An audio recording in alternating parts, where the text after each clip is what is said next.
Vamos falar um pouquinho de contas públicas. Agora faz tempo que a gente não fala de contas públicas aqui no 3 em 1, né? Porque o noticiário tem nos atropelado nos últimos dias com questões políticas e do judiciário e as contas vão ficando ali debaixo do tapete. Então, vamos arrancar, vamos varrer de volta.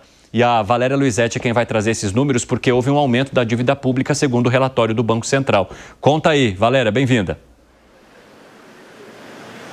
Exatamente isso. Boa tarde, Evandro, todos que nos acompanham aqui no 3 em 1. Segundo esse relatório, então, divulgado hoje pelo Banco Central, a dívida bruta do Brasil subiu em julho de 2025 para 77,6% do PIB. No mês anterior, ela estava em 76,6% e é um aumento muito maior do que o esperado por muitas instituições. A própria Reuters esperava, então, que seria de 77%, mas a gente viu, então, um aumento mais significativo. Já a dívida líquida do setor público também aumentou, passou de 62,9% para 63,7%. A projeção era de 63,4%.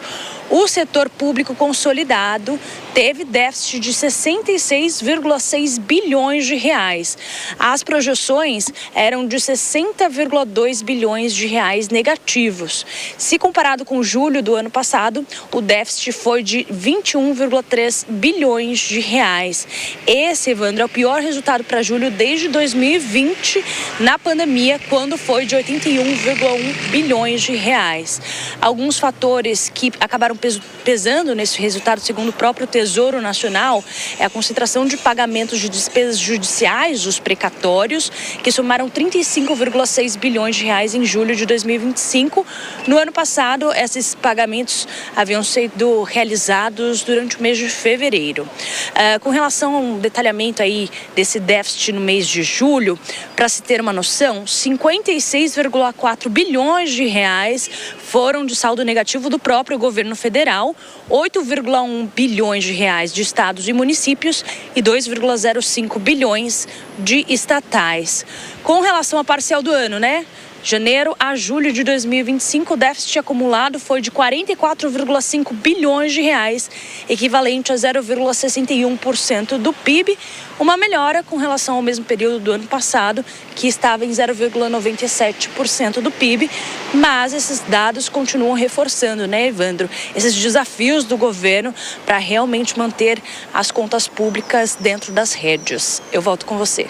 Obrigado pelas informações, Valéria Luizetti, se é que há rédeas ainda. Bruno Musa, como é que a gente tem que interpretar esses dados que foram divulgados pelo Banco Central sobre aumento da dívida bruta aqui do país? E a trajetória no médio e no longo prazo, ela continua crescente. Esse é o meu tema basicamente do dia todo, até pensando nas alocações das carteiras dos clientes, né? Mas tem um tema extremamente relevante, rapidamente, para ser colocado aqui. Essa dívida que está em 77%, 78% do PIB, o Banco Central tem uma metodologia. O restante do mundo leva uma metodologia do próprio FMI, que basicamente a emissão de títulos públicos, que hoje está na carteira do Banco Central, aqui não leva em consideração, por isso está em 77%. Se levar em consideração, segundo o cálculo do FMI, a nossa dívida já está em 99% do PIB. E um outro ponto a ser levado em consideração é que o governo está dando como justificativa desse déficit o pagamento de precatórios. Só que todos os anos o governo tem que pagar precatórios. E, portanto, isso faz parte do déficit. E só para finalizar, já são, pelos próprios cálculos do governo, mais de 300 bilhões de reais que eles gastaram e estão fora da meta porque eles conseguiram, ao invés de colocar como despesa primária, eles colocam como despesa financeira. Portanto, o déficit é ainda muito maior do que se tem noticiado. O pessoal da rádio está de volta conosco, chegou um pouquinho depois e nós estamos discutindo aqui o fato de a dívida pública bruta do Brasil atingir mais de 77% do PIB, segundo o relatório do Banco Central. Fala, Fábio Piper. Olha, sem dúvida nenhuma, é um resultado muito, muito ruim. É sobre esse cálculo da dívida bruta. De fato, há padrões diferentes, né? Eu conheço, por exemplo, economistas que defendem a tese de que sobre esse bolo todo deveria ser descontado o que o país tem, por exemplo, em reservas. De qualquer forma, o fato é que o resultado ele é ruim. Agora, ele é a primeira vez no ano que mostra a real situação. Por quê? Porque aqui no Brasil tem esse negócio dos precatórios e da primeira parcela do 13º do funcionalismo federal, às vezes, serem pagos em meses diferentes de ano para ano. Então, por exemplo, o ano passado... Exatamente. De abril para julho agora. O ano passado pagaram em fevereiro. E, aliás, a justificativa naquele momento da ministra Simone Tebet, para mim, foi a mais convincente de todas. Ou seja, a gente antecipa para pagar menos juros sobre essa bolada toda. Porque precatório pago em fevereiro, ele de fato acaba saindo mais barato do que o precatório pago, por exemplo, em novembro. Então agora, já se pagaram os precatórios e a primeira parcela do 13º. Então aí sim vale o confronto com o resultado de 2024. Fala, Zé Maria Trindade. Olha, o Bruno falou uma coisa muito interessante aqui que eu às vezes comento e as pessoas, principalmente meus filhos, dizem, olha, não é bem assim e tal. Eu acho que tudo tem esse movimento pendular, né? Num determinado momento do ano, o interessante é isso e depois a coisa muda e tal. Nós tínhamos, Bruno, um grande problema no Brasil e logo que eu comecei na profissão, logo que eu me formei em comunicação lá em Belo Horizonte, era a dívida externa. E aí a gente cobria a vinda da Ana Maria Ju aqui com a pastinha e entrava no Ministério da Fazenda para ver as contas do Brasil. Era o FMI dominando o Brasil com as contas externas, né? E o Brasil tinha uma dívida externa monstruosa. E aí veio o Lula, que tinha um caixa muito bom, pagou a nossa dívida externa, fez um grande movimento, né? Ficamos livres do FMI, pagamos a dívida externa e tal. Pensou em criar o Fundo Soberano, que eu achei uma grande ideia, foi o Guido Mantega, inclusive, que iniciou esse processo, que o Fundo Soberano seria uma demonstração de músculos, né? Dizer, ó, o Brasil está forte. E a situação agora caiu na tal dívida interna. É muito alta.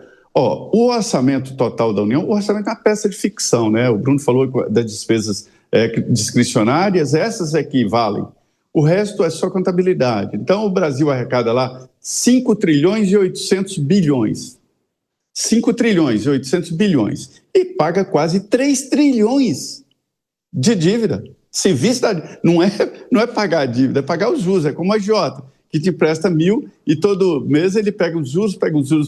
No final do ano, você ainda deve do principal e mais o juro de dezembro, né?